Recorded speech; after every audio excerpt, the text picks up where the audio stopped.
வானொலியில் நீங்கள் கேட்டு மகிழ்ந்த தென்கட்சி கோ. சுவாமிநாதன் அவர்களின் இன்று ஒரு தகவல் கதை தொகுப்பினை கேட்கலாம். இமயமலை அடிவாரத்தில் ஒரு மடம். அங்கே ஒரு சன்னியாசி இருந்தார். அவர்கிட்ட ஒருத்தர் வந்தார். சுவாமி, ஆசையை உதற நினைக்கிறேன், முடியல, ஒட்டிக்கிட்டே வருது அப்படின்னாராம். இப்படி உட்கார, ஒரு கதை சொல்கிறேன் அப்படின்னு சொல்லி அவர் சொல்ல ஆரம்பித்தாராம். அவர் சொன்ன கதை என்னென்னா, ஒரு ஊரில் ஒரு ஆள் இருந்தான். அவன் பேர் குப்புசாமி. அவன்கிட்ட எப்பவும் ஒரு பழைய தொப்பி இருக்கும், விடவே மாட்டான். அதனால் அவனை எல்லோரும் தொப்பி சாமி அப்படின்னு தான் கூப்பிடுறது வழக்கம். ஒரு புது தொப்பி வாங்கிக்கப்படாதாப்பா அப்படின்னு நண்பர்கள்லாம் சொல்லி பார்த்தாங்க. பணத்துக்கு எங்கே போவேன் அப்படின்னு விட்டானான். பணம் வச்சுருக்கான், செலவு பண்ண மனசு வரல, மகா கஞ்சன். பழைய பாட்டில்கள்லாம் வாங்கி விற்றுக்கிட்டு இருந்தான். அப்படி ஒரு தடவை பழைய கண்ணாடி சாமான்களை ஏலத்தில் எடுத்தப்போ அதில் ஒரு அருமையான சென்ட்டு பாட்டில் கிடச்சிது. உடனே ஒரு ஐடியா பண்ணான். அந்த சென்ட்டை சின்ன சின்ன பாட்டில்களில் அடைச்சி ஜன்னல் ஓரமாக அடுக்கி வச்சுட்டான். அதை விற்றா நிறைய பணம் கிடைக்குமே. அதனால் இதுக்கு இடையில் ஒரு நாள் அவன் அப்படியே உட்காந்துருந்தான். அந்த நேரம் நண்பன் வந்தான். ஏண்டா, உன் பழைய தொப்பியை மாற்றப்படாதா? ஊரில் எல்லோரும் கேலி பேசுகிறாங்களே உன்னை தொப்பி சாமின்னு அப்படின்னு சொல்லி கேட்டிருக்கான். இந்த சென்ட்டு பாட்டில் விற்றதும் பணம் வரும், அதுக்கப்புறம் பார்க்கலாம் அப்படின்னு நானா இவன். சரி வா, நீச்சல் குளத்துக்கு போயிட்டு வருவோம் அப்படின்னு கூப்பிட்ருக்கான் நண்பன். 2 பேரும் போனாங்க. அதே நேரம் அந்த ஊர் நீதிபதியும் அங்கே குளிக்க வந்தாராம். அவர்கிட்ட இருந்தது விலை வசந்த ஒரு புது தொப்பி. அதை அங்கே இருந்த ஸ்டாண்டில் மாட்டிவிட்டு குளிக்க போனார். இதுக்கிடையில் குப்புசாமி குளிச்சுட்டு வந்தான். அவனுடைய பழைய தொப்பியை காணலை. அந்த புது தொப்பியை பார்த்தா இது நண்பனுடைய வேலை தான் அப்படிங்கிறதாக புரிஞ்சுக்கிட்டு அதை எடுத்து மாட்டிகிட்டு வந்துட்டான். நீதிபதி குளிச்சுட்டு வந்து பார்க்குறாரு, தொப்பியை காணும். போலீஸில் புகார் கொடுத்தார். அவங்க தேடினாங்க. ஒரு மூலையில் பழைய தொப்பி கிடச்சிது. அடடா, இது நம்ம குப்புசாமியோட தொப்பி இல்லையா அப்படின்னு நானா ஒருத்தன். உடனே அவன் வீட்டுக்கு தேடிட்டு போயிருக்காங்க. அங்கே போய் பார்த்தா புது தொப்பி அங்கே இருக்குது. உடனே அவனுக்கு 1000 ரூபா அபராதம் போட்டாங்களாம். அவன் பணத்தை கட்டிவிட்டு ரொம்ப எரிச்சலோடு வீட்டுக்கு வந்தான். பழைய தொப்பி கண்ணில் பட்டுது. மறுபடியும், உன்னால் தானே எனக்கு 1000 ரூபா நஷ்டம் அப்படின்னு சொல்லி அதை எடுத்துக்கிட்டு அப்படி போயிருக்கான். அந்த ஊர் குளத்தில் வீசி எரிஞ்சிட்டு வந்துட்டான். அது மீன் பிடிக்கிற ஒருத்தன் கையில் சிக்கிச்சு. அவன் வர்ற வழியில் அதை எடுத்து வேகமாக வீசி எறிஞ்சான். அது நேராக குப்புசாமி வீட்டு ஜன்னல் வழியாக உள்ளே இந்த சென்ட்டு பாட்டில்கள் மேலே விழுந்து எல்லாம் உடஞ்சி நொறுங்கி போச்சு. குப்புசாமி பார்த்தான். தோட்டத்தில் ஆழமாக ஒரு குழியை வெட்டினான். அந்த தொப்பியை போட்டான், மூடிவிட்டான். இதை அடுத்த வீட்டுக்காரன் பார்த்தான். ஏதோ புதையல் தான் வச்சுருக்கான் போல இருக்குன்னு நினச்சான். போலீஸில் போய் புகார் கொடுத்துட்டான். மறுபடியும் போலீஸ் குழியை தோண்டினாங்க. பழைய தொப்பி மறுபடியும் வெளியில் வந்தது. எல்லோரும் சிரிக்கிறாங்க. அன்னைக்கு ராத்திரியே அந்த தொப்பியை எடுத்துக்கிட்டு நேராக புறப்பட்டான். ஒரு கல்லில் அதை சேர்த்து கட்டி குடிநீர் தொட்டி இருக்கும்ல, அதில் போட்டுட்டு வந்துட்டான். இனிமேல் என்ன பண்ணும் பார்ப்போன்னு. ஒரு நாள் திடீர்னு குழாயெல்லாம் அடைப்பட்டு போச்சு. மாநகராட்சி அலுவலர்கள் என்னன்னு பார்த்தா அந்த பழைய தொப்பி குழாயை அடைச்சிக்கிட்டு இருக்குது. இது குப்புசாமியோட தொப்பிங்கிறது தான் எல்லாருக்கும் தெரியுமே. உடனே குடிநீரை பாழாக்கணத்துக்காக குப்புசாமிக்கு கோர்ட்டு 2500 ரூபா அபராதம் போட்டுவிட்டுது. அதையும் கட்டிவிட்டு வெளில வந்தான். கடைசியாக முடிவு பண்ணான். ஒரு நெருப்பு குச்சியை கிழிச்சான். தொப்பியை கொளுத்தினான். எரிஞ்சுது. எடுத்து வெளில எரிஞ்சான். கொஞ்ச நேரத்தில் தீ அணைப்பு படம் வந்துட்டுது. ஆமாம், இவன் எடுத்து எரிஞ்சது வெளியில் விழுந்து வீட்டு கூரையே பற்றிக்கிட்டு எரிய ஆரம்பிச்சுட்டுது. அவனோட பணத்தாசையும் அதோடு சேர்ந்து எரிஞ்சு போச்சான். இப்படி ஒரு கதை. இந்த கதையை சொல்லி முடித்தார் அந்த இமயமலை அடிவாரத்தில் இருந்த சன்னியாசி. இப்போ அந்த குப்புசாமி எங்கே இருக்கிறான்னு கேட்டார் எதிரில் இருந்தவர். இதோ உன் எதிரிலே இருக்கிறான், நான் தான் அந்த குப்புசாமி அப்படின்னாரான் அந்த சன்னியாசி. அந்த குப்புசாமிகிட்ட இருந்தது மாதிரி ஒரு பழைய தொப்பி நம்ம ஒவ்வொருத்தர்கிட்டையும் உண்டு. அதை எப்படி தொலைக்கிறதுன்னு தெரியாமல் தடுமாறிக்கிட்டு இருக்கிறோம். அது என்ன தொப்பிங்கிறீங்களா? அதுதான் நம்மை சூழ்ந்திருக்கிற மாயை அப்படிங்கிறார் சுவாமி சின்மயானந்தர். மெய்ஞானம் கிடைக்கிறப்போ மாயை எரிஞ்சு போகும் அப்படிங்கிறது அவருடைய கருத்து. நம்மால் ஒருத்தர் வேகமாக ஓடி வந்தார். காலில் மாட்டியிருந்த பழைய செருப்பு 2ஐயும் ஆவேசமாக தூக்கி ஒரு கிணத்துல போட்டுட்டு வெறுங்காலோடு நடந்து வந்துக்கிட்டு இருக்கிறார். ஏன் அப்படி பண்ணீங்க அப்படின்னு கேட்டோம். அந்த செருப்புக்கு சொந்தக்காரன் பின்னாடி வந்துக்கிட்டு இருக்கிறான், அதனால் அப்படி பண்ணேன் அப்படிங்கிறார் இவர். நம்பிக்கை இல்லைன்னா இந்த உலகத்தில் நாம் நடமாடவே முடியாது. அவநம்பிக்கையோடு இருந்துக்கிட்டு இருந்தால் என்றைக்கும் அவஸ்தை தான். நாம் நம்புறது நடக்குதோ இல்லையோ அது வேறு விஷயம். ஆனால் எதையும் நம்பி தான் நாம் அடி வைக்க வேண்டியிருக்கு. வேறு ஒன்றும் வேணாம். ஒரு லாட்ரி சீட்டு வாங்குகிறோம், அது எங்கே நமக்கு விழப்போகுது அப்படிங்கிற அவநம்பிக்கையோடவா வாங்குகிறோம்? பரிசு நமக்கு தான் அப்படிங்கிற நம்பிக்கை உள்ளூர இருக்கிறதுனால தான் அதை வாங்குகிறோம். இருந்தாலும் முடிவு வேறு மாதிரி ஆகிடுது. அதுக்காக மனசு சோர்ந்து போகிறதில்ல. அடுத்த மாதமும் சீட்டு வாங்குகிறோம். இந்த நம்பிக்கை தான் மனித வாழ்க்கைக்கு ஆதாரம். ஒரு கடையில் போய் டீ சாப்பிட்றீங்க, அந்த டீ நல்ல டீ தானா, அதில் விஷம் கலந்துருக்குமா அப்படிங்கிற சந்தேகம் வந்துட்டுதுன்னு வச்சுங்க. அதுக்கப்புறம் அதை எப்படி நீங்கள் சாப்பிட முடியும்? நம்பி தான் சாப்பிட்ணும்.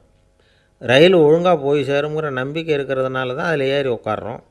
லெட்டர் ஒழுங்காக போய் சேருங்கிற நம்பிக்கை இருக்கிறதுனால தான் பெட்டியில் போடுறோம். சரி, நம்ம கதையெல்லாம் நம்மளோட இருக்கட்டும். மனித நம்பிக்கை எந்த அளவுக்கு உறுதியாகவும் அறிவுபூர்வமாகவும் இருக்கணுங்கிறதுக்கு அலெக்சாண்டர் வாழ்க்கையில் நடந்த ஒரு சம்பவத்தை உதாரணமாக சொல்லலாம். இந்த உலகத்தையே ஜெயிக்கணும்னு புறப்பட்டார் அலெக்சாண்டர். ஒரு கட்டத்தில் அவர் சிட்னஸ் நதி கரைக்கு சேர்ந்தார். அந்த சமயத்தில் அவருக்கு கடுமையான நோய் வந்துட்டுது.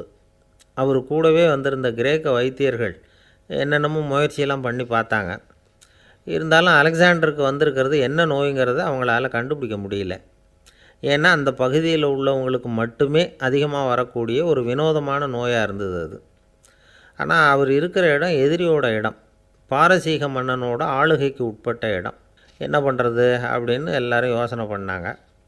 பாரசீக மன்னனோட அரண்மனையில் இருக்கிற வைத்தியர் வந்தால் இந்த நோயை குணப்படுத்தி விடுவார் அப்படின்னு சொன்னாங்க. இருந்தாலும் எதிரியோட நாட்டில் இருக்கிற வைத்தியரை கூப்பிட்டு எப்படி நம்பி வைத்தியம் பார்க்க சொல்கிறது அப்படின்னு சொல்லி எல்லோரும் தயங்கினாங்க. ஆனால் அலெக்சாண்டர் தயங்கலை. பரவாயில்ல, அழைச்சிட்டு வாங்கன்னு விட்டார். உடனே அவரை போய் அழைச்சிட்டு வந்துட்டாங்க. அவர் வந்தார். அலெக்சாண்டர் உடம்பை பரிசோதனை பண்ணி பார்த்தார். சரி, இதை குணப்படுத்தி விடலாம், பயப்பட வேண்டியதில்லை. ஆனால் இதுக்கு ஒரு மூலிகை ரசம் தயார் பண்ணி கொடுக்கணும். நான் போய் அதை தயார் பண்ணிவிட்டு 2 நாளில் திரும்பி வந்துடுறேன் அப்படின்னு சொல்லிவிட்டு போனார் அந்த வைத்தியர். அதே மாதிரி 2 நாளில் திரும்பி வந்தார் மூலிகை ரசத்தோட. இதுக்கு இடையில் அலெக்சாண்டரோட தளபதிகளில் ஒருத்தர் ரகசியமாக ஒரு எச்சரிக்கை கடிதம் கொடுத்து அனுப்பியிருக்கிறான். அதை வாங்கி என்ன விஷயம்னு பார்த்தார். இப்போ உங்ககிட்ட வந்திருக்கிற எதிரி நாட்டு வைத்தியரை நம்பாதீங்கோ, அவன் கொண்டுகிட்டு வந்திருக்கிற மூலிகை ரசத்தில் விஷம் கலந்துருக்குது அப்படின்னு அதில் எழுதியிருக்கு. அதை பார்த்தார் அலெக்சாண்டர். இருந்தாலும் கொஞ்சம் கூட அலட்டிக்கலை. வைத்தியர் கொடுத்த மருந்தை வாங்கி கடகடன்னு குடிச்சுட்டு அதுக்கப்புறம் அந்த கடிதத்தில் இருந்த விஷயத்தை அந்த வைத்தியர்கிட்ட சொன்னார். வைத்தியர் திகைச்சு போயிட்டார். தன் மேலே அலெக்சாண்டர் வச்சுருக்கிற நம்பிக்கையை பார்த்து அவருக்கு ரொம்ப வியப்பு.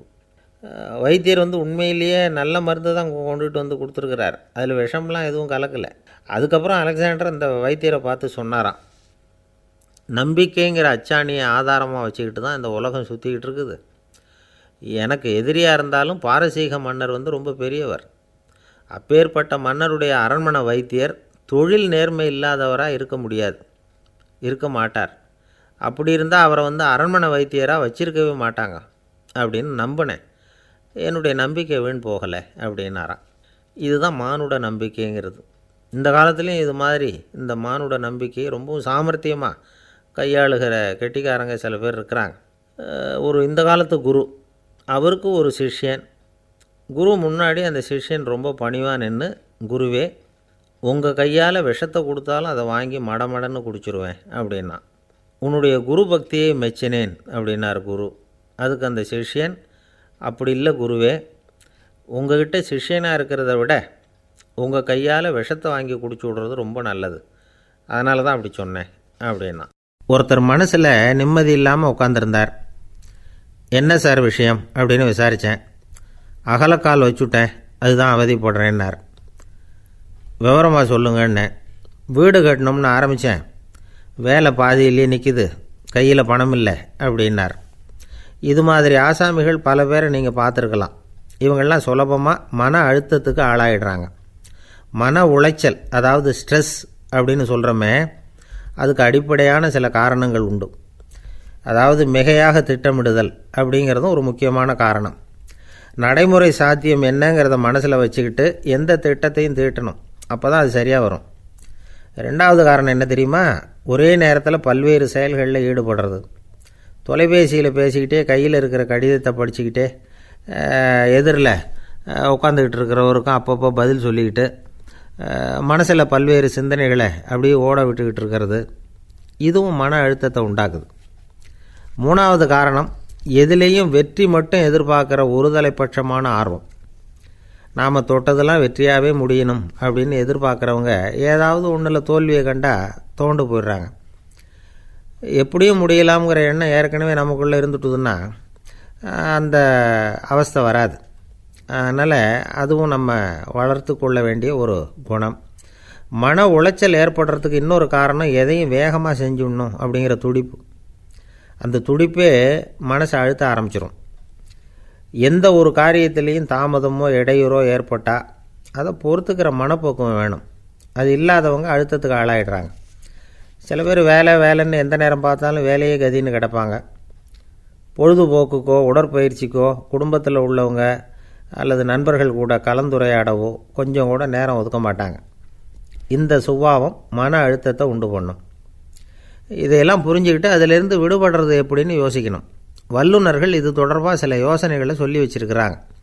அது என்னென்னா, வாழ்க்கைங்கிறது பிரச்சனைகளால் பின்னப்பட்ட ஒன்று. அது எப்போவுமே முடிவடையாத ஒரு தொடர்கதை அப்படிங்கிறத முதல்ல நாம் புரிஞ்சுக்கணும். ஒரே நேரத்தில் ஒரு காரியத்தில் மட்டுமே நாம் கவனம் செலுத்தணும். அடுத்தவங்க காரியத்தில் தலையிடக்கூடாது.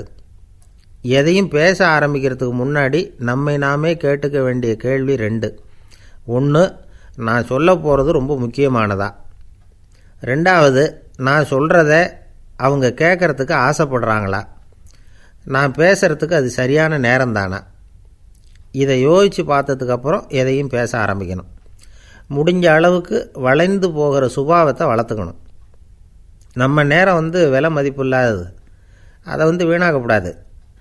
சிரிக்க தெரியலனாலும் பரவாயில்ல, முகத்தில் கொஞ்சம் புன்முறுவலாவது காட்டணும். இதெல்லாம் ரொம்ப முக்கியம். அடுத்தவங்க ஏதாவது செஞ்சால் உடனே நன்றி சொல்ல மறக்கக்கூடாது. தினமும் கொஞ்சம் நேரத்தை தனிமையில் செலவு பண்ணணும். மன உளைச்சலிருந்து விடுபடுறதுக்கு 3 முக்கிய வழிகள் சொல்கிறாங்க. அதை சுருக்கமாக ரெட் அப்படின்னு சொல்கிறாங்க. RED ஆங்கில எழுத்தில். அந்த முதல் எழுத்து R, அது என்னென்னா ரிலாக்ஸேஷன், அதாவது இடை ஓய்வு. 2வது E எக்ஸர்சைஸ், உடற்பயிற்சி. 3வது டயட், திட்டமிட்ட உணவு முறை. அதனால் தியானம், மூச்சு பயிற்சி இதெல்லாம் இந்த இடை ஓய்வுக்கு வழிகள். எந்த வேலையையும் தொடர்ந்து செய்யக்கூடாது. எல்லார்கிட்டையும் கலகலப்பாக பழகணும். மாதத்துக்கு ஒரு நாளாவது குடும்பத்தோடு வெளியில் போயிட்டு வரணும். சுலபமான உடற்பயிற்சிகளை செய்யலாம். உடற்பயிற்சிங்கிறது நமக்காக நாம் செய்கிற ஒரு நீண்டகால முதலீடு அப்படின்னு சொல்லுவாங்க. அதாவது லாங் டேர்ம் இன்வெஸ்ட்மெண்ட்டாக. அளவோடு சாப்பிட்ணும், மெதுவாக சாப்பிட்ணும்.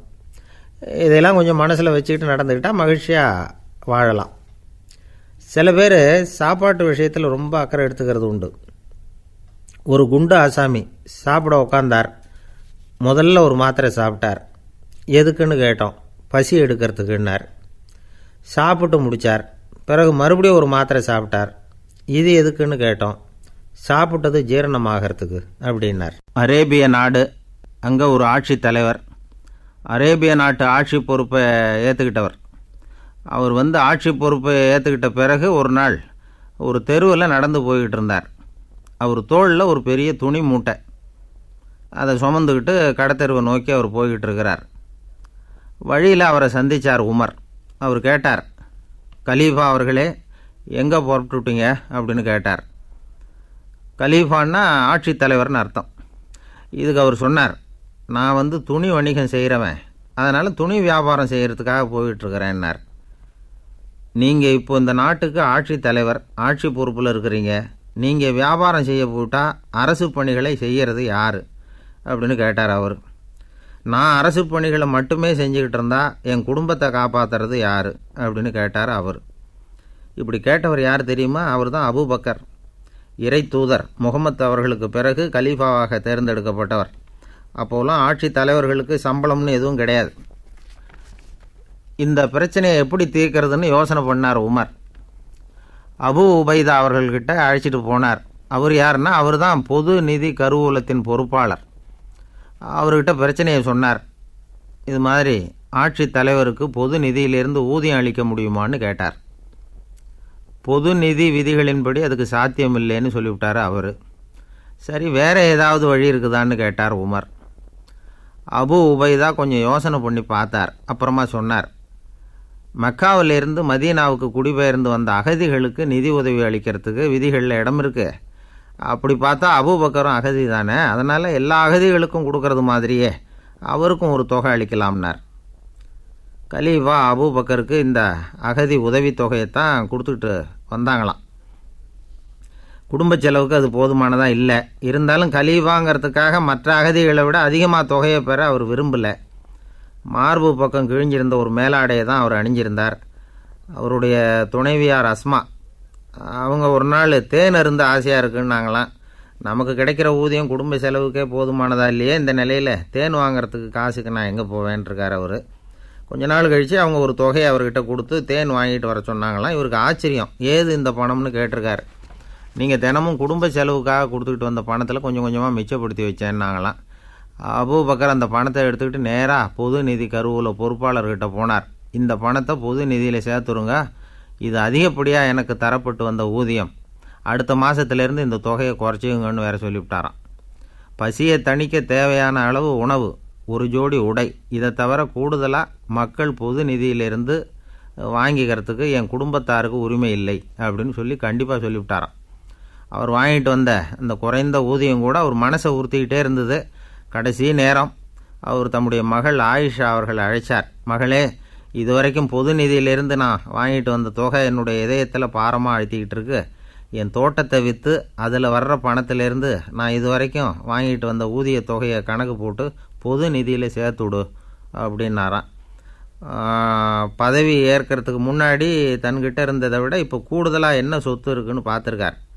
ஒரு ஒட்டகம், ஒரு கோப்பை, ஒரு பணியாள், இதையும் அடுத்தபடியாக கலீஃபாவா வர்றவர்கிட்ட ஒப்படைச்சிருங்க அப்படின்னு விட்டாராம். அதே மாதிரி அடுத்து வந்த உமர்கிட்ட ஒப்படைச்சாங்க. அப்போ உமர் சொன்னாராம், அபூபக்கரே, இந்த முன்மாதிரியால் உங்களுக்கு பிறகு இந்த ஆட்சி பொறுப்பை ஏற்கிறவர்களை பெரும் நெருக்கடிக்கு ஆளாகி விட்டீங்க அப்படின்னு சொல்லி ரொம்ப கண் கலங்கினாராம். கடைசியாக அபூபக்கர் தன்னுடைய குடும்பத்தாருக்கு விட்டு சென்ற சொத்து ஒரு படுக்கை விரிப்பு, ஒரு போர்வை, அவ்வளவுதான். இது சிந்திக்க வேண்டிய ஒரு செய்தி. ஒரு ஊரில் ஒரு மன்னர் இருந்தாராம். அமைச்சர் அவர்கிட்ட சொன்னாராம், மன்னா, நம்ம ராஜ்யத்தில் இனிமே லஞ்ச ஊழலே இருக்காதுன்னாராம். ஆஹா, அப்படின்னா ஊழல் பேர் வழிகளையெல்லாம் நாடு கடத்தியாச்சா அப்படின்னு கேட்டிருக்கார் மன்னர். இதுக்கு அவர், அப்படி இல்லைங்க, இனிமேல் கொடுக்கறதுக்கு ஜனங்கள்கிட்ட பணமே இல்லை அப்படின்னாராம். காசி மாநகரத்தை பிரம்மதத்தன் அப்படிங்கிற ராஜா ஆட்சி பண்ணிட்டு வந்தார். அவர் ஒவ்வொரு வருஷமும் ஒரு திருவிழா நடத்துறது வழக்கம். எல்லா தேசத்திலிருந்தும் எல்லா வகையான ஜனங்களும் அதில் கலந்துக்குவாங்க. ஒரு சமயம் அது மாதிரி விழா நடந்துக்கிட்டு இருந்தது. வைகுண்டத்திலேருந்து தேவலோகத்திலேருந்து நிறைய தேவகுமாரர்கள்லாம் காசி நகருக்கு அப்போது வந்திருந்தாங்க. அதில் முக்கியமாக ஒரு 4 தேவகுமாரர்கள், அந்த 4 பேரையும் சுற்றி ஏகப்பட்ட கூட்டம். அப்படி என்ன விசேஷம் அவங்கக்கிட்ட அப்படின்னா, மற்றவங்களை விட அவங்க முகம் அழகாக இருந்ததா அப்படி பார்த்தா அப்படியும் இல்லை. அவங்க அணிஞ்சிருந்த மலர் மாலைகள் தான் அதுக்கு காரணமாக. அந்த மலர்கள்லேருந்து அப்படி ஒரு அபூர்வமான நறுமணம். இதுக்கு முன்னாடி இப்படி ஒரு நறுமணத்தை அந்த ஊர் ஜனங்க அனுபவிச்சதே இல்லை. அதுதான் அந்த 4 பேரையும் சுற்றி கூட்டம். எல்லாரும் கேள்வி கேட்க ஆரம்பித்தாங்க. உடனே அந்த 4 தேவகுமாரர்களும் எல்லாருக்கும் தெரியும்படியாக வானத்தில் எழும்பி கொஞ்சம் உயரமாக நின்றுக்கிட்டாங்க. கீழே நின்றுக்கிட்டு இருந்த அரசன்லேருந்து ஆண்டி வரைக்கும் ஒருத்தர் பாக்கி இல்லாமல் ஒரே குரலில் எல்லாரும் அவங்கள பார்த்து, எங்களுக்கும் இது மாதிரி மாலையை போட்டுக்கணும்னு ஆசையாக இருக்குது, அதுக்கு நீங்கள் தான் அருள் பண்ணணும் அப்படின்னு கேட்டுக்கிட்டாங்க. மாலை போட்டுக்கிறதுனா எல்லாருக்கும் ஆசையாக தானே இருக்கும். அந்த 4 தேவகுமாரர்களில் ஒருத்தர் புத்தர் பிரான். அவர் சொன்னார், பூலோகவாசிகளே, நான் சொல்கிறத கொஞ்சம் பொறுமையாக கேளுங்க. கக்காரு அப்படிங்கிற கற்பக விருஷத்தின் மலர்களால் தொடுக்கப்பட்டது இந்த மாலை. இதுக்கு நிறைய சக்தி உண்டு. எந்த காலமும் இது வாடாது, வாசனையும் குறையாது. ஆனால் இதை அணிந்து கொள்கிறதுக்கு சில தகுதிகள் தேவை அப்படின்னார். என்ன தகுதி அது சொல்லுங்களேன் அப்படின்னு ஏக காலத்தில் எல்லாரும் சத்தம் போட்டாங்க. தீய இயல்புகள் உள்ளவங்க, இழிந்த சிந்தனை, இழிந்த செயல் உள்ளவங்க இந்த மாலையை அணிய முடியாது அப்படின்னார். அவ்வளோதான். கூட்டத்தில் சத்தம் போட்டவங்கள்லாம் மெதுவாக அப்படி அடங்க ஆரம்பிச்சிட்டாங்க. இன்னொரு தேவகுமாரன் சொன்னார், அடுத்தவங்க பொருளை அபகரிக்காதவன், அடுத்தவங்களுக்கு கெடுதல் பண்ணக்கூடிய பொய் பேசாதவன், பேராசையினால் கெட்ட வழியில் பொருள் ஈட்ட நினைக்காதவன் இந்த மாலையை போட்டுக்கலாம் அப்படின்னார். கூட்டத்திலிருந்து யாரும் முன்னுக்கு வரல. ஒரே ஒரு ராஜகுரு மட்டும் கொஞ்சம் முன்னாடி வந்தார். பெரியவர், படித்தவர் அவர். எனக்கு தகுதி இருக்குது அந்த மாலையை போட்டுக்கிறதுக்கு அப்படின்னார். வேறு ஒன்றும் இல்லை, பொய் சொல்லியாவது அந்த மாலையை வாங்கிக்குவோமே அப்படின்னு முடிவு பண்ணிட்டார் அவர். அவ்வளோதான், மாலையை வாங்கிட்டார். அடுத்த தேவகுமாரன் பேசினார். யாருக்கு திடமான அறிவும் மனமும் இருக்குதோ, யாருக்கு நல்ல காரியங்களில் அசையாத ஈடுபாடு இருக்குதோ, நல்ல அரிய பொருள்களை தனியாக தான் மட்டும் அனுபவிக்க விரும்பாதவர் யாரோ அவர் முன்னாடி வந்து இந்த மாலையை வாங்கிக்கலாம் அப்படின்னார். அந்த தகுதியும் எனக்கு இருக்குன்னார் ராஜகுரு. மாலையை வாங்கி போட்டுக்கிட்டார். இன்னொரு ராஜகுமாரன் பேச ஆரம்பித்தார். அறநெறியில் செல்வம் சேர்க்கணும், ஆடம்பர பொருள்களுக்கு அடிமையாகக்கூடாது, வெற்றி அடைஞ்சாலும் கர்வம் வரக்கூடாது, அப்படிப்பட்டவங்க இந்த மாலையை போட்டுக்கலாம்னார். துணிஞ்சு பொய் சொல்லி அதையும் வாங்கி கழுத்தில் போட்டுக்கிட்டார் இந்த ராஜகுரு.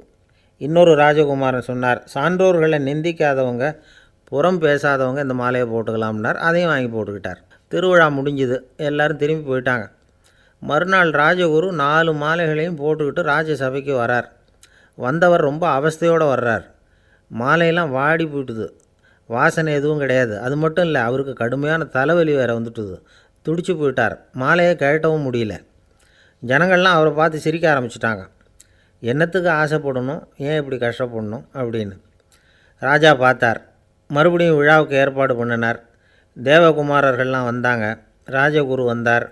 மக்கள் முன்னிலையில் அவங்க காலில் விழுந்தார், மன்னிப்பு கேட்டுக்கிட்டார். இந்த மாலையை போட்டுக்கிற தகுதி எனக்கு இல்லை. தகுதி இல்லாத ஒருத்தன் தகாத தகுதியை பொய் மூலம் பெறணும்னு ஆசைப்படுறாங்களே, அவங்களுக்கெல்லாம் என்னுடைய தண்டனை ஒரு எச்சரிக்கையாக இருக்கட்டும்னார். அதுக்கப்புறம் தேவகுமாரர்கள் அவர் கழுத்தில் இருக்கிற மாலையை கழட்டினாங்களாம். அந்த மாலைகளும் பழையபடி மனம் கொடுக்க ஆரம்பிச்சுட்டு தான். இதிலேருந்து நாம் தெரிஞ்சுக்க வேண்டியது என்னென்னா, நமக்கு தகுதி இல்லாத ஒரு கௌரவம் நம்மக்கிட்ட தானாக வந்தால் கூட அதை வந்து தவிர்த்து விடுறது தான் நல்லது. அதுதான் புத்திசாலித்தனம். ஒருத்தர் வந்தார். சார், எங்கள் இலக்கிய மன்ற விழாவுக்கு நீங்கள் வந்து தலைமை தாங்கணும்னார். உடனே இவர் சொன்னார், பேச்சாளர், சார், இலக்கியத்தை பற்றி பேசுகிற தகுதி எனக்கு இல்லையே அப்படின்னார். உடனே அவர் கூப்பிட வந்தவர் சொன்னார், அந்த தகுதி உங்களுக்கு இல்லைங்கிறது எங்களுக்கும் தெரியும் சார், அதனால தான் உங்களை தலைமை தாங்க கூப்பிட்றேன் அப்படின்னார். அது சரி, தலைமைன்னா அதுக்கு இவர் என்ன தான் அர்த்தம் பண்ணுறாருன்னு தெரியல. ஒரு ஊரில் ஒரு ராஜா இருந்தார். பெரிய அரண்மனையில் தான் இருக்கிறார். எல்லா வசதியும் இருந்தது. இருந்தாலும் அவர் எல்லாரும் சொல்கிறது எப்படி தெரியுமா, பிச்சைக்கார ராஜா. அப்படி ஒரு பேர் அவருக்கு நிலச்சி போச்சு. ஜனங்களும் சரி, மற்ற தேசங்களில் உள்ளவங்களும் சரி, அவர் அந்த பேர் சொல்லியே குறிப்பிடுறது வழக்கமாக போட்டுது. இது அவருக்கு ரொம்ப கவலையாக போச்சு. என்ன இது, நம்மளை தேடி வர்றவங்களுக்கெல்லாம் நாம் சோறு போடுறோம், நம்ம புகழ்ந்து பாடல் ஏற்றி கொண்டு வர்ற புலவர்களுக்கெல்லாம் அவங்க எப்படி வந்தாலும் ஒருவேளை சோறு போடணுங்கிறது உத்தரவு. இவ்வளவுலாம் செஞ்சும் நம்மளை போய் பிச்சைக்கார ராஜான்னு எல்லாரும் சொல்கிறாங்களே, அது ஏன், எதுக்காக இப்படி சொல்கிறாங்க? இதுதான் ராஜாவுக்கு குழப்பம். சரி, இதை பற்றி நம்ம அமைச்சர்கள்கிட்ட கேட்கலாமா அப்படின்னு யோசனை பண்ணார். இந்த விஷயத்தை போய் அவங்கக்கிட்ட எப்படி கேட்குறதுன்னு அவருக்கு தயக்கமாக இருந்தது. கௌரவ குறைச்சலாக தெரிஞ்சுது அவருக்கு. சரி, சாதாரண குடிமக்கள்கிட்ட இதை பற்றி கேட்கலாமா அப்படின்னு யோசனை பண்ணார். கேட்கலாம், ஆனால் அவங்க யாரும் ராஜா முன்னாடி வந்து நின்று தைரியமாக பேசக்கூடிய அளவுக்கு இல்லை. ராஜாவோட குழப்பம் நாளுக்கு நாள் அதிகமாக போச்சு. கடைசியாக அவர் ஒரு முடிவுக்கு வந்தார். அதாவது, இதை பற்றி ஒரு பிச்சைக்காரங்கிட்டே கேட்டு பார்த்துட்டா என்ன. இதுதான் அவர் பண்ண முடிவு. உடனே மாறு வேஷம் போட்டுக்கிட்டு நகர்வலம் போனார். ஒரு பிச்சைக்காரனை கண்டுபிடிச்சார். இதை பாருப்பா, நம்ம ராஜாவை எல்லாரும் பிச்சைக்கார ராஜான்னே சொல்கிறாங்களே, அதுக்கு என்ன காரணமாக இருக்கும் அப்படின்னு கேட்டார். அதுக்கு அவன் சொல்கிறான், இதுக்கான பதிலை இன்னும் ஒரு 30 நாளில் சொல்கிறேன் அப்படின்னா. உடனே இவருக்கு சந்தோஷம். உண்மையை அவங்ககிட்ட சொன்னார். நான் வேறு யாரும் இல்லை, நான் தான் இந்த நாட்டு ராஜா. இப்போ நீ என் கூடவே வந்துடு, அரண்மனையிலேயே தங்கிக்கோ. 30 நாள் கழித்து எனக்கு பதில் சொல்லிவிட்டு அதுக்கப்புறமா நீ போகலாம் அப்படின்னு சொல்லி அழைச்சிட்டு வந்துட்டார். அரண்மனையில் ஒரு மூலையில் அவன் தங்கறதுக்கு இடம் கொடுத்தார். தினம் 2 வேளையும் இவனுக்கு சோறு போடுங்க அப்படின்னு உத்தரவு போட்டார். ராஜா கொடுத்த இடத்துல போய் உக்காந்துக்கிட்டான் அந்த பிச்சைக்காரன். தினமும் அந்த அரண்மனையில் நடக்கிறதையெல்லாம் கவனிச்சிக்கிட்டு வந்தான். வேளைக்கு சாப்பாடு வரும், சாப்பிட்டுக்கிட்டு இருக்கான். இப்படி 30 நாள் முடிஞ்சுது. ராஜா வந்தார். என்ன, என்னோட கேள்விக்கு பதில் என்னன்னு கண்டுபிடிச்சிட்டியான்னார். கண்டுபிடிச்சிட்டேன்னா. என்ன எல்லாரும் பிச்சைக்கார ராஜான்னு சொல்கிறாங்களே, அது நியாயமாக படுதா உனக்குன்னு கேட்டார். நியாயமாக தான் படுது, சந்தேகம் இல்லாமல் நீங்கள் பிச்சைக்கார ராஜா தான். என்ன தான் நீங்கள் வசதியோடவும் படைபலத்தோடவும் இருந்தால் கூட நீங்கள் எங்கள் வர்க்கத்தை சேர்ந்த ஆசாமி தான் அப்படின்னு அடித்து சொல்லிவிட்டான் அந்த ஆள். ஏனால் அப்படி சொல்கிறேன்னு கேட்டார் இவர். அரசே, ஒரு உண்மையை கண்டுபிடிச்சி சொல்கிறதா நான் உங்ககிட்ட சொன்னேன். நீங்கள் ராஜ பரம்பரைன்னா உடனே உங்கள் கழுத்தில் கிடக்கிற முத்து மாலையை கழட்டி பரிசாக கொடுத்துருப்பீங்க, பொன்னையும் மணியையும் கொடுத்துருப்பீங்க. ஆனால் நீங்கள் அப்படி செய்யலை. என்னை ஒரு மூலையில் உட்கார வச்சு 2 வேளை சோறு போட சொன்னீங்க. உங்களை தேடி யார் வந்தாலும், யார் வந்து பாராட்டி பேசினாலும் அல்லது பிரச்சனைகளை சொன்னாலும் நீங்கள் செய்கிற ஒரே காரியம் சோறு போடுறது தான். பிச்சைக்காரனுக்கு சோறு மட்டும்தான் உலகம். உங்கள் விஷயத்துலேயும் நீங்கள் அப்படி தான் நினைக்கிறதாக தெரியுது. நல்லா கவனிங்க. எந்த ஒரு பிரச்சனைக்கும் சோறு தான் முடிவுன்னு நினைக்கிறீங்க பாருங்கள். நீங்கள் சந்தேகமில்லாத எங்களை சேர்ந்த ஆள் தான் அப்படின்னு விட்டான் அந்த பிச்சைக்காரன். அதுக்கப்புறம் தான் அந்த ராஜா தன்னுடைய தவறுகளையெல்லாம் திருத்திக்கிட்டாராம். பசின்னு வர்றவங்களுக்கு சோறு தான் போடணும், அது தப்பு இல்லை. பாராட்ட வர்றவங்களுக்கெல்லாம் சோத்தையே போட்டு அனுப்புனா இப்படி தான் பேர் வரும். எனக்கு தெரிஞ்ச ஒருத்தர் தினமும் யாராவது ஒருத்தரை தன் வீட்டுக்கு அழைச்சிட்டு போவார், சாப்பாடு போட்டு அனுப்புவார். முன்னறிவிப்பு இல்லாமல் திடீர்னு ஒரு விருந்தாளியோட வீட்டில் போய் இவர் நிற்கிறது வழக்கம். அந்த அம்மாவும் இவருக்காக தயார் பண்ணி வச்சுருந்ததை இவர் அழைச்சிட்டு வந்திருக்கிற விருந்தாளிக்கு போட்டுருவாங்க. விருந்தாளி சாப்பிட்டுட்டு போனதுக்கப்புறம் இவர் மனைவிகிட்ட உனக்கு சிரமம் வேணாம் அப்படின்னு சொல்லிவிட்டு பக்கத்தில் உள்ள ஒரு ஹோட்டலுக்கு போய் காசு கொடுத்து சாப்பிட்டுட்டு வந்துடுவார். பல நாள் இப்படி நடக்கும். ஒரு நாள் அவரை தனியாக கூப்பிட்டுக்கிட்டு போய் ஏன் இப்படி பண்ணுறீங்கன்னு கேட்டோம். அதுக்கு அவர் சொல்கிறாரு, எங்கள் வீட்டு சாப்பாட்டிலேருந்து தப்பிக்கிறதுக்கு எனக்கு வேறு வழி எதுவும் தெரியல சார், அதனால தான் இப்படி பண்ணிகிட்ருக்கிறேன் அப்படின்னார் ரொம்ப பரிதாபமாக. பொங்கல் திருநாள். பொங்கல் திருநாள்னால் இது ஏதோ அறுவடை திருநாள் அப்படின்னு சொல்லுவோம். அதாவது வருஷம் பூரா நாம் பாடுபட்டு அதனுடைய பலனை அனுபவிக்கிற நாள் அப்படிங்கிறது நாம் சொல்லிகிட்டு இருக்கிறது. இது முக்கியமாக இது ஒரு நன்றி அறிவிப்பு நாள் அப்படின்னு சொல்லுவாங்க. இன்றைக்கி நிறைய நன்றி அறிவிப்பு கூட்டம்லாம் நடந்துக்கிட்டு இருக்குல்ல, அது மாதிரி விவசாயிகள் நடத்துகிற ஒரு நன்றி அறிவிப்பு விழா இது. யாருக்கு நன்றி சொல்கிறாங்கன்னா ஆதவனுக்கு. அதாவது சூரியன் இல்லைன்னா விவசாயம் இல்லை. அதனால் ஆதவனுக்கு நன்றி செலுத்துகிற நாளாக இந்த பொங்கல் திருநாளை நாம் கொண்டாடுறோம். அதாவது இந்த பொங்கலில் விவசாயிகள்கிட்டேருந்து நிறைய பண்புகளை நாம் தெரிஞ்சுக்க வேண்டிய நாள் இது. விவசாயிகள் அவங்க விவசாயம் முன்னேறி இருக்கிற அளவுக்கு விவசாயிகளுடைய வாழ்க்கை தரம் முன்னேறலை. அந்த அளவுக்கு அவர்கள் நாட்டுக்காக உழைச்சிக்கிட்டு இருக்கிறாங்க. அந்த காலத்திலே அதை பற்றி ஒரு கதை சொல்கிறது உண்டு. ஒரு வயசான ஆள் நிலத்தில் ஏறு உழுதுகிட்டு இருந்தாராம். கிழிஞ்சு போன ஒரு சின்ன துண்டை தான் இடுப்பில் கட்டியிருந்தாராம். தலையில் ஒரு கந்தலை சுற்றி இருந்தார். உடம்பு பூரா சேரு, ரொம்ப ஏழை. ஏறு ஓட்டிகிட்டு இருக்கிறவர் வேறு எப்படி இருப்பார்? இருந்தாலும் அந்த ஆள் ரொம்ப ஜாலியாக பாட்டு பாடிக்கிட்டே ஏறு உழுதுகிட்டு இருந்தாராம். உடம்பில் தான் அவர் ஏழையை தவிர மனசில் ஒரு ஏழையாக தெரியல. அந்த சமயத்தில் அந்த நாட்டு ராஜா அந்த பக்கமாக குதிரை மேலே வந்தாராம். வேட்டைக்கு போயிட்டு பரிவாரங்களோடு திரும்பி வந்துக்கிட்டு இருக்கிறார். ரொம்ப செல்வ செழிப்பில் இருக்கிற ராஜா அவர் இந்த வயசான விவசாயியை பார்த்துருக்கார். இந்த ஆள் ரொம்பவும் ஏழைங்கிறது அவரை பார்த்தாவே பளிச்சுன்னு தெரியுது. கட்டிக்கிறதுக்கு நல்ல துணி இல்லை, உடம்போ இழைச்சி போயிருக்குது, வயிறு முதுகில் போய் ஒட்டிக்கிட்டு இருக்கு, கண்ணு குழி விழுந்து போயிருக்குது. ஆனாலும் முகத்தை பார்த்தா சந்தோஷமாக இருக்கிற மாதிரி இருக்குது. இவ்வளோ உற்சாகமாக பாடிக்கிட்டு இருக்கிறாரே அப்படின்னு ஆச்சரியமாக நினச்சி பார்த்தார் அந்த ராஜா. சரி, அவர்கிட்ட கொஞ்சம் பேச்சு கொடுத்து பார்க்கலாம் அப்படின்னு முடிவு பண்ணார். ஐயா பெரியவரே, இப்படி கொஞ்சம் வர முடியுமான்னாராம். பொழுது போகிறதுக்குள்ளே நான் இந்த வயல் பூரா உழவு ஓட்டி ஆகணும், அதனால் பேசுகிறதுக்கு நேரம் இல்லை அப்படின்னாராம் அந்த பெரியவர். என்ன அவ்வளவு அவசரமாக? மீதி இருந்தால் நாளைக்கு உழுதுவக்கூடாதா? அது சரி, உனக்கு எத்தனை ஏக்கர் நிலம் இருக்குது அப்படின்னு விசாரிச்சிருக்கார் ராஜா. எனக்குன்னு சொந்தமாக உள்ளங்கை அளவு கூட நிலம் கிடையாது. இது எங்கள் முதலாளியோட நிலம். இதை பூராவும் உழுது முடித்தா தான் அவர் கூலி கொடுப்பார். நான் கூலிக்கு உழுதுகிட்டு இருக்கிறேன். உங்ககிட்ட பேசிக்கிட்டு இருந்தால் அவருக்கு துரோகம் பண்ணது மாதிரி ஆகிடும் அப்படின்னாராம். ராஜா குதிரையை விட்டு கீழே இறங்கினார். வரப்பில் நடந்து அந்த பெரியவர்கிட்டே போனாராம். சரி, ஒரு நாள் பூரா உழுதா உனக்கு எவ்வளவு கூலின்னு கேட்டிருக்கார். 8 அணா கூலி கிடைக்கும்னாராம் அவர். இது ரொம்ப காலத்துக்கு முன்னாடி நடந்த ஒரு சம்பவங்கிறதுனால அப்போ 8 அணா கூலிங்கிறது ரொம்ப பெருசு. இருந்தாலும் அதுவும் அந்த ராஜாவுக்கு பெரிய கூலியாக தெரியல. இவ்வளவு தானா, இதை வச்சுக்கிட்டு நீ எப்படி காலம் தள்ளுற அப்படின்னாராம். ஒன்றும் கவலை இல்லை அப்படின்னாராம் அவர். ராஜாவுக்கு ரொம்ப ஆச்சரியமாக போச்சு. 8 அணா கூலி வாங்குகிற இந்த ஆள் கவலை இல்லாமல் இருக்கிறார், ஏராளமான வசதியோடு இருக்கிறன்னா கவலை இல்லாமல் வாழ முடியலையே அப்படின்னு நினச்சி பார்த்துருக்கார். அது சரி, 8 அணாவில் எப்படி குடும்பம் நடத்துகிற அப்படின்னு கேட்டாராம். எனக்கு கிடைக்கிற 8 அணாவில் 2 அணா குடும்பத்துக்கு செலவழிக்கிறேன், 2 அணா பழைய கடனுக்கு கொடுக்குறேன், 2 அணா தர்மம் செய்கிறேன், 2 அணா வட்டிக்கு கொடுக்குறேன், ஒரு குறையும் இல்லைன்னாராம். ராஜாவுக்கு ஒன்றும் புரியல. எனக்கு ஒன்றும் புரியலேன்னு இருக்கார். ஐயா, எனக்கும் என் மனைவிக்கும் 2 அணா செலவாகுது. வயசான அம்மா அப்பா இருக்கிறாங்க, சின்ன வயசில் என்னை காப்பாற்றினவங்க அவங்க. அந்த கடனுக்கு 2 அணா செலவாகுது, அது பழைய கடன். என் தங்கச்சி ஒருத்தி ஆதரவு இல்லாத நிலைமையில் தன்னுடைய மகனோட என் வீட்டில் இருக்கிறா, அவளுக்கும் அவள் மகனுக்கும் 2 அணா செலவு பண்ணுறேன், அது தர்மம். எனக்கு 2 பிள்ளைங்க இருக்கிறாங்க, அவங்களுக்கு 2 அணா செலவு பண்ணுறேன், அது வட்டிக்கு கொடுக்கறது மாதிரி. பிற்காலத்தில் அவங்க எங்களை காப்பாற்றுவாங்க. அந்த வகையில் நான் திருப்தியோடு வாழ்ந்துக்கிட்டு இருக்கிறேன் அப்படின்னாராம். ராஜாவுக்கு அர்த்தம் புரிய ஆரம்பிச்சுதான். அந்த பெரிய நிலத்தை விலை கொடுத்து வாங்கி அந்த பெரியவருக்கே தானமாக கொடுத்துட்டாராம். இப்போ உழுதவருக்கே நிலம் சொந்தமாயிட்டுது. அன்னையிலேருந்து அரசனுக்கும் ஆறுதல் கிடைச்சிதான். இப்படி ஒரு கதை சொல்லுவாங்க. 8 அணா வருமானத்தை வச்சுக்கிட்டு எப்படி காலத்தை தள்ளுறதுன்னு சொல்கிறதுக்காக இந்த கதையை சொல்கிறதாக யாரும் தப்பாக நினச்சிக்கக்கூடாது. கிடைக்கிறத எப்படி பங்கு போடுறார், எப்படி திருப்தியாக வாழறார் அப்படிங்கிறது தான் முக்கியம். அது மாதிரி இன்றைக்கு இந்த பொங்கல் திருநாளில் உழவர்கள் மனசு மகிழ்ச்சியாக இருந்ததுன்னா அது எல்லாரும் மகிழ்ச்சியாக இருக்கிறது மாதிரி அர்த்தம்.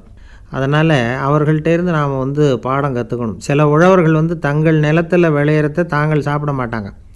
அடுத்தவங்கள்ட்ட விற்றுட்டு சந்தையில் போய் வேறு அரிசி வாங்கிட்டு வந்து தான் இவங்க சாப்பிடுவாங்க. அப்படிப்பட்ட விவசாயிகள்லாம் இது உண்டு. பங்கிடுகிற பண்பை உழவர்கள்ட்டேருந்து கற்றுக்கொள்ளுங்கள் அப்படிம்பாங்க. ஒரு ஆள் நிம்மதியாக மகிழ்ச்சியாக இருந்தானா, உங்கள் நிம்மதிக்கும் மகிழ்ச்சிக்கும் என்ன காரணம்னு கேட்டிருக்கார் இன்னொருத்தர். என்கிட்ட இருந்தது பூராவையும் என் பிள்ளைங்களுக்கு சமமாக பங்கு போட்டு கொடுத்துட்டேன், எனக்குன்னு எதுவுமே வச்சுக்கல, அதுதான் நிம்மதிக்கு காரணம்ன்றிருக்கான். உங்ககிட்ட இருந்தது எவ்வளவு இருந்தது அப்படின்னு கேட்டிருக்காரு அவர்.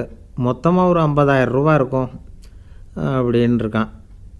அவ்வளவும் பணமாகவே இருந்ததா அப்படின்னு கேட்டிருக்காங்க இவங்க. இல்லைங்க, அவ்வளவும் கடன், அதை தான் பிரித்து கொடுத்துருக்கேன் பிள்ளைங்கக்கிட்ட அப்படின்னு நானும். அவன் ஒரு ஊரில் ஒரு ஞானி இருக்கிறார். ரொம்ப பெரிய ஞானி, ரொம்ப வயசாகிட்டுது. கடைசி காலத்தில் அவர்கிட்ட சில பேர் வந்தாங்க. உங்கள் குரு யார் அப்படின்னு கேட்டாங்க. அவர் நிமிர்ந்து பார்த்தார். எனக்கு ஆயிரக்கணக்கான குருமார்கள் உண்டு, அவங்க பேரெல்லாம் சொல்லணும்னா இந்த காலம் பத்தாது, ஆனால் முக்கியமான ஒரு 3 பேரை பற்றி மட்டும் உங்களுக்கு சொல்கிறேன் அப்படின்னாராம். அப்புறம் சொன்னார், அந்த 3 பேரில் ஒருத்தன் ஒரு திருடன். ஒரு சமயம் ஒரு பாலைவனம் வழியாக நான் போய்கிட்டு இருந்தேன். அப்போது வழி தவறி போய் ஒரு கிராமத்துக்கு போயிட்டேன். அது இருட்டு நேரம், நடு ராத்திரி, ஊரே உறங்கி போச்சு. அந்த நேரத்தில் ஒரு ஆள் மட்டும் ஒரு வீட்டு சுவத்தில் ஏதோ பண்ணி உள்ளே நுழையிறதுக்கு முயற்சி பண்ணிகிட்ருக்கிறான். அவங்கிட்ட போய் நான் இன்றைக்கி இங்கே எங்கே தங்க முடியும் அப்படின்னு கேட்டேன். அதுக்கு அவன், இந்த ராத்திரி வேளையில் அது ரொம்ப சிரமம், ஒரு திருடனோட உங்களால் தங்க முடியும்னா நீங்கள் என்னோட தங்கலாம் அப்படின்னா. நான் அவங்க கூட 1 மாதம் தங்கியிருந்தேன். ஒவ்வொரு நாள் ராத்திரியும் இப்போ நான் என்னுடைய வேலைக்கு போகிறேன், நீங்கள் ஓய்வு எடுத்துக்கோங்க அப்படின்னு சொல்லிவிட்டு போவான். அவன் திரும்பி வந்த உடனே உனக்கு ஏதாவது கிடச்சிதான்னு நான் கேட்பேன். அதுக்கு அவன், இன்றைக்கி ராத்திரி ஒன்றும் இல்லை, நாளைக்கு மறுபடியும் முயற்சி பண்ணுவேன் அப்படின்பா. எப்பவும் அவன் நம்பிக்கை இழந்ததே கிடையாது, எப்பவும் சந்தோஷமாகவே இருப்பான். நானும் ரொம்ப காலமாக தியானம் பண்ணிக்கிட்டே இருந்தேன், ஒன்றுமே நடக்கலை. ஆனால் நான் என்ன பண்ணேன் தெரியுமா, மனசு வருத்தப்படும், நம்பிக்கை இழந்துருவேன். அப்போல்லாம் அந்த திருடனுடைய விடாமுயற்சி தான் ஞாபகத்துக்கு வரும். அதனால் அந்த திருடன் எனக்கு ஒரு குரு. என்னுடைய 2வது குரு யாருன்னா அது ஒரு நாய். இது எப்படின்னா, ஒரு சமயம் எனக்கு ரொம்ப தாகமாக இருந்தது. ஒரு நதியை நோக்கி போய்கிட்டு இருந்தேன். அப்போது ஒரு நாயும் வந்தது. அதுக்கும் தாகம். ஓடி வந்து ஆற்றை பார்த்துது. அதோட நிழல் ஆற்றுல தெரிஞ்சுது. அதை பார்த்ததும் பயந்துட்டுது. அதாவது அது தன்னுடைய சொந்த உருவத்தையே கண்டு பயந்தது. அதை பார்த்து குறைக்குது, திரும்பி ஓடிச்சு. ஆனால் அதுக்கு தாகம் அதிகமாக இருந்ததுனால அது மறுபடியும் திரும்பி வந்தது. பார்த்தா மறுபடியும் தண்ணியில் நாயோட உருவம் தெரியுது. இப்படி சில தடவை பண்ணிச்சு. இருந்தாலும் கடைசியில் தண்ணியில் குதிச்சுட்டுது துணிஞ்சி.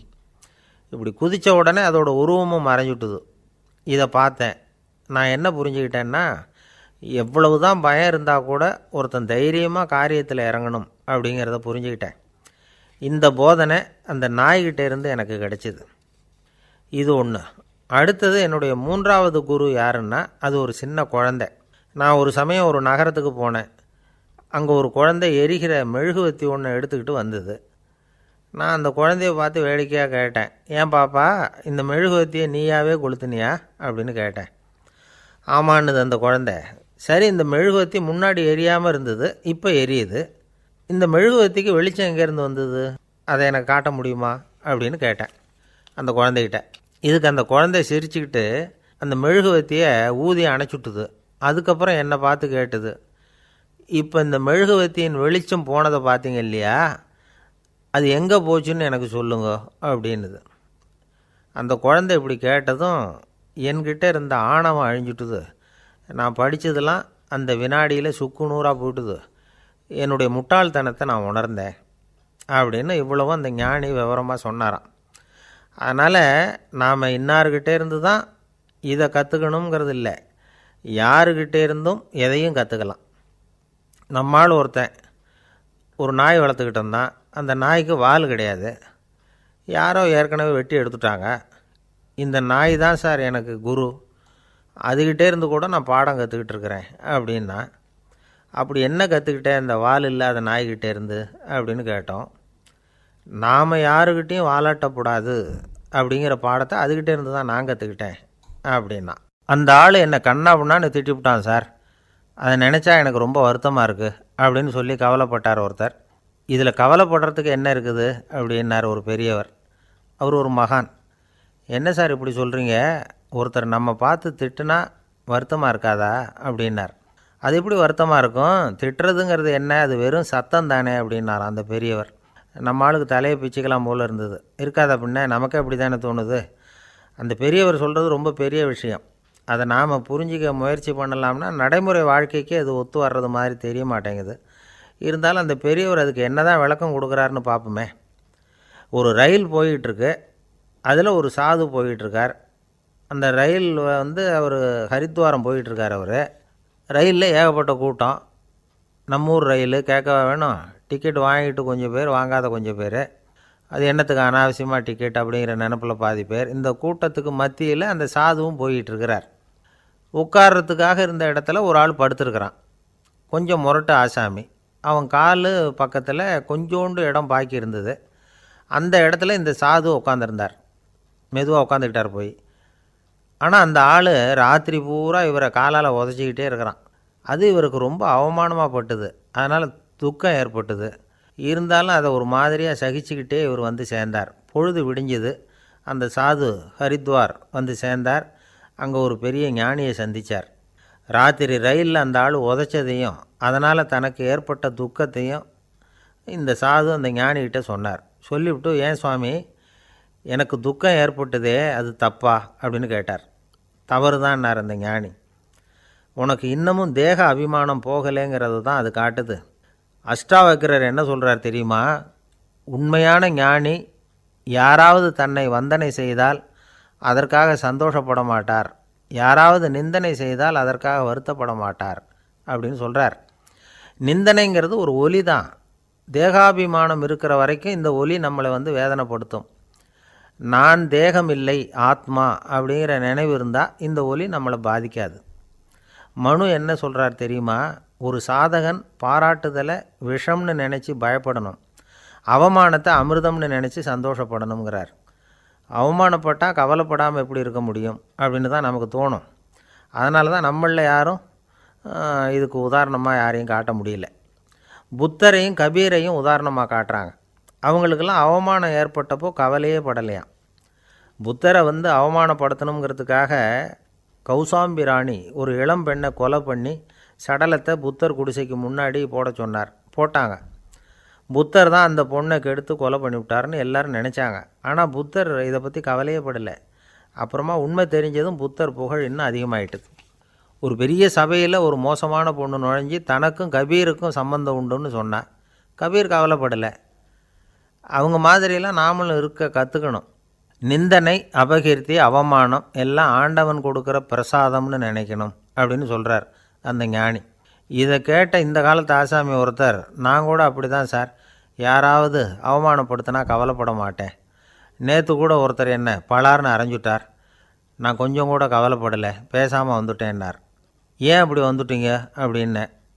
அவர் அரைஞ்சதுலேயும் ஒரு அர்த்தம் இருந்தது, அதனால தான் அப்படி வந்துட்டேன்னார். ஏன் அரைஞ்சார்னு கேட்டேன். 10 வருஷத்துக்கு முன்னாடி 15 ரூபா அவர்கிட்ட கடன் வாங்கினேன், அதை கேட்டு கேட்டு பார்த்துட்டு கடைசியாக தான் அரைஞ்சார் அப்படின்னார். ஆண்டவனுடைய பிரசாதம் இவருக்கு அடிக்கடி கிடைக்கும் போல இருக்குது. ஒரு ஊரில் ஒரு ராஜா இருந்தார். அந்த ராஜாவுக்கு ஒரு மந்திரி. ராஜா ரொம்ப நியாயமானவர், நேர்மையானவர், கண்டிப்பானவர்.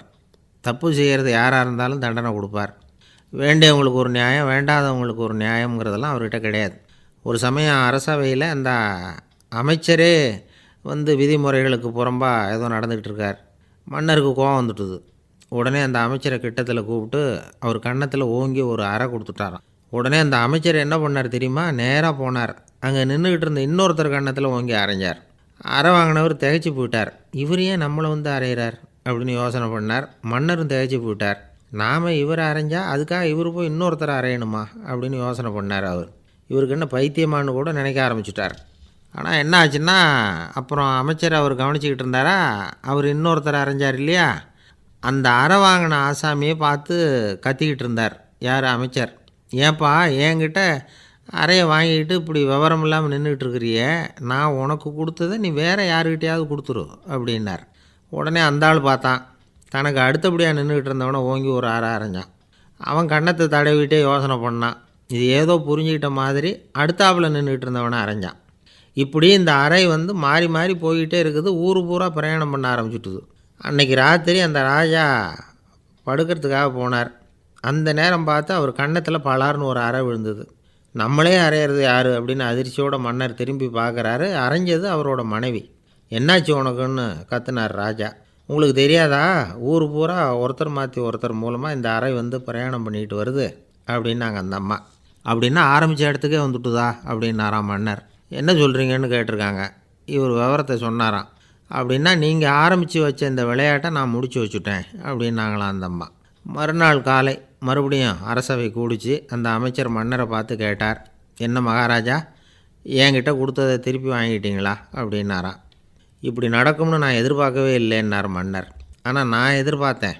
அது எங்கே போயிட போகுது, ஊர் பூரா சுற்றி கடைசியில் உங்ககிட்ட தான் வந்து சேரும் அப்படிங்கிறது எனக்கு தெரியும் அப்படின்னார் அமைச்சர். இந்த கதை வந்து வேடிக்கையாக இருந்தால் கூட இதில் உள்ள கருத்து முக்கியமானது. இந்த உலகத்தில் பல கருத்துக்கள் இப்படி தான் மாறி மாறி சுற்றி வந்துக்கிட்டே இருக்குது. நம்மளும் ஒருத்தன் தன்னுடைய நண்பன் ஒருத்தனை கடத்தெருவில் பார்த்தான். உடனே ஓடி போய் பலார்னு ஒரு அறை கொடுத்தானா. அவன் கன்னத்தை தடவிட்டு ஏன்டா என்ன அரைஞ்சேன்னு கேட்டிருக்கான். நீ ஏன்டா என்னை முட்டாள்னு என் மனைவிட்ட போய் சொன்னேன் அப்படின்ட்டுருக்கான் அவன். உன்னை ஒரு முட்டாள்னு சொன்னதுக்காகவா நீ என்ன அரைஞ்ச அப்படின்னு கேட்டிருக்கான் இவன். டேய், நான் அதுக்காக அறையலப்பா, அது ஒரு பெரிய ரகசியம் நான் முட்டாளுங்கிறது. அந்த ரகசியத்தை நீ வந்து ஏன் எங்கள் வீட்டில் போய் சொன்னேன், அதுக்காக தான் அரைஞ்சேன் அப்படின்னு நானும் அவன்.